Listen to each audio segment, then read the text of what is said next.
Chapter 43. The famine got worse. When they had eaten all the food they had brought back from Egypt, their father said, "Go back and get some more food." But Judah said, "The man warned us most emphatically, 'You won't so much as see my face if you don't have your brother with you. If you're ready to release our brother to go with us, we'll go down and get you food. But if you're not ready, we aren't going. What would be the use? The man told us, 'You won't so much as see my face if you don't have your brother with you.'" Israel said, "Why are you making my life so difficult? Why did you ever tell the man you had another brother?" They said, "The man pressed us hard, asking pointed questions about our family. 'Is your father alive? Do you have another brother?' So we answered his questions. How did we know that he'd say, 'Bring your brother here'?" Judah pushed his father, Israel. "Let the boy go. I'll take charge of him. Let us go and be on our way. If we don't get going, we're all going to starve to death. We and you and our children too. I'll take full responsibility for his safety. It's my life on the line for his. If I don't bring him back safe and sound, I'm the guilty one. I'll take all the blame. If we had gone ahead in the first place, instead of procrastinating like this, we could have been there and back twice over." Their father Israel gave in. If it has to be, it has to be. But do this. Stuff your packs with the finest products from the land you can find and take them to the man as gifts. Some balm and honey, some spices and perfumes, some pistachios and almonds. And take plenty of money. Pay back double what was returned to your sacks. That might have been a mistake. Take your brother and get going. Go back to the man, and may the strong God give you grace in that man's eyes, so let us send back your other brother along with Benjamin. For me, nothing's left. I've lost everything." The men took the gifts, double the money, and Benjamin. They lost no time in getting to Egypt and meeting Joseph. When Joseph saw they had Benjamin with them, he told his house steward, "Take these men into the house and make them at home. Butcher an animal and prepare a meal. These men are going to eat with me at noon." The steward did what Joseph had said and took them inside. But they became anxious when they were brought into Joseph's home, thinking, "It's the money. He thinks we ran off with the money on our first trip down here. And now he's got us where he wants us. He's going to turn us into slaves and confiscate our donkeys." So they went up to Joseph's house steward and talked to him in the doorway. They said, "Listen, master, we came down here one other time to buy food. On our way home, the first night out, we opened our bags and found our money at the mouth of the bag, the exact amount we'd paid. We've brought it all back and have plenty more to buy more food with. We have no idea who put the money in our bags." The steward said, "Everything's in order. Don't worry. Your God and the God of your father must have given you a bonus. I was paid in full." And with that, he presented Simeon to them. He then took them inside Joseph's house and made them comfortable, gave them water to wash their feet, and saw to the feeding of their donkeys. The brothers spread out their gifts as they waited for Joseph to show up at noon. They had been told that they were to have dinner with him. When Joseph got home, they presented him with the gifts they had brought and bowed respectfully before him. Joseph welcomed them and said, "And your old father whom you mentioned to me, how is he? Is he still alive?" They said, "Yes, your servant our father is quite well, very much alive."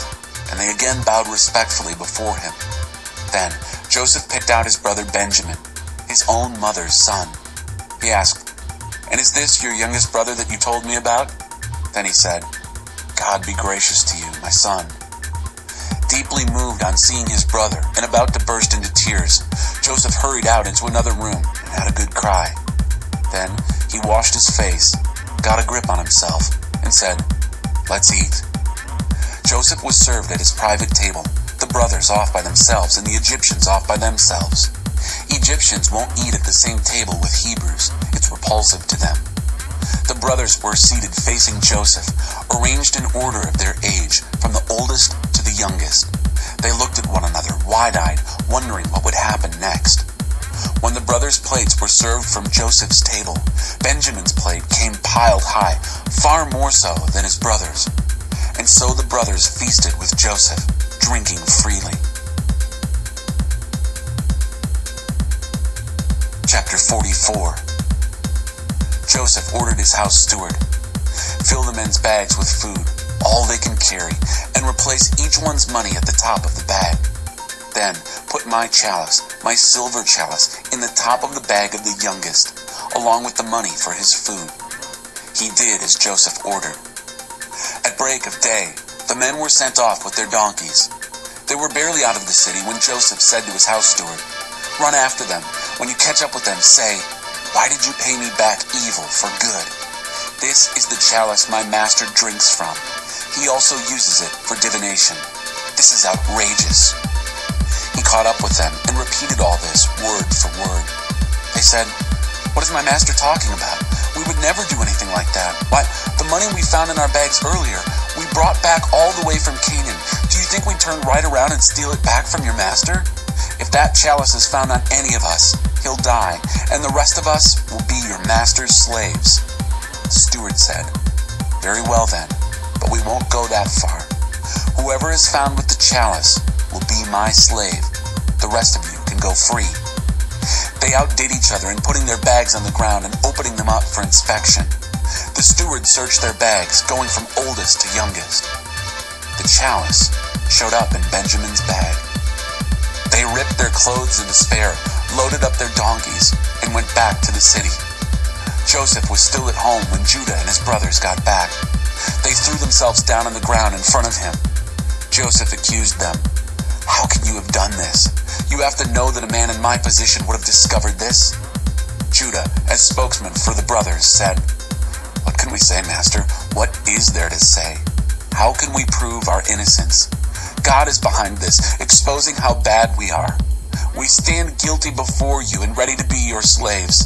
We're all in this together. The rest of us as guilty as the one with the chalice." "I'd never do that to you," said Joseph. "Only the one involved with the chalice will be my slave. The rest of you are free to go back to your father." Judah came forward. He said, "Please, Master, can I say just one thing to you? Don't get angry. Don't think I'm presumptuous. You are the same as Pharaoh as far as I'm concerned. You, Master, asked us, 'Do you have a father and a brother?' And we answered honestly, 'We have a father who is old and a younger brother who was born to him in his old age. His brother is dead and he is the only son left from that mother.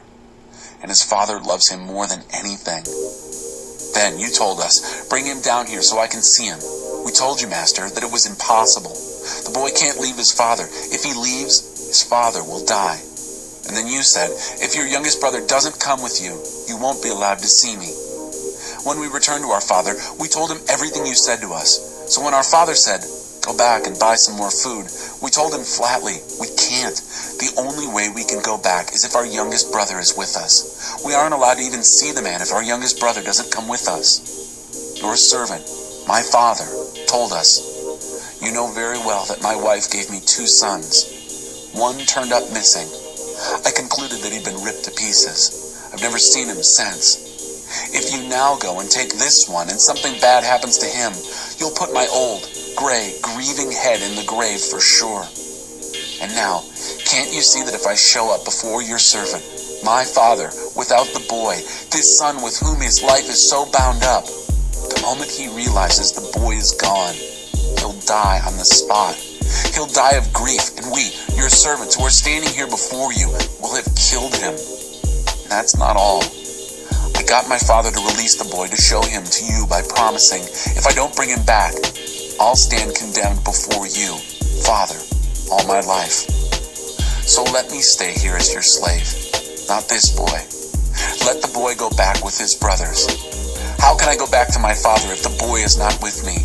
Oh, don't make me go back and watch my father die in grief." Chapter 45. Joseph couldn't hold himself in any longer, keeping up a front before all his attendants. He cried out, "Leave! Clear out! Everyone, leave!" So there was no one with Joseph when he identified himself to his brothers. But his sobbing was so violent that the Egyptians couldn't help but hear him. The news was soon reported to Pharaoh's palace. Joseph spoke to his brothers. "I am Joseph. Is my father really still alive?" But his brothers couldn't say a word. They were speechless. They couldn't believe what they were hearing and seeing. "Come closer to me," Joseph said to his brothers. They came closer. I am Joseph, your brother, whom you sold into Egypt. Don't feel badly. Don't blame yourselves for selling me. God was behind it. God sent me here ahead of you to save lives. There has been a famine in the land now for 2 years. The famine will continue for 5 more years, neither plowing nor harvesting. God sent me on ahead to pave the way and make sure there was a remnant in the land, to save your lives in an amazing act of deliverance. So you see, it wasn't you who sent me here, but God. He set me in place as a father to Pharaoh, put me in charge of his personal affairs, and made me ruler of all Egypt. Hurry back to my father.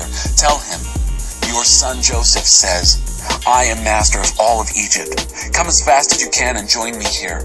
I'll give you a place to live in Goshen, where you'll be close to me. You, your children, your grandchildren, your flocks, your herds, and anything else you can think of. I'll take care of you there completely. There are still 5 more years of famine ahead. I'll make sure all your needs are taken care of, you and everyone connected with you.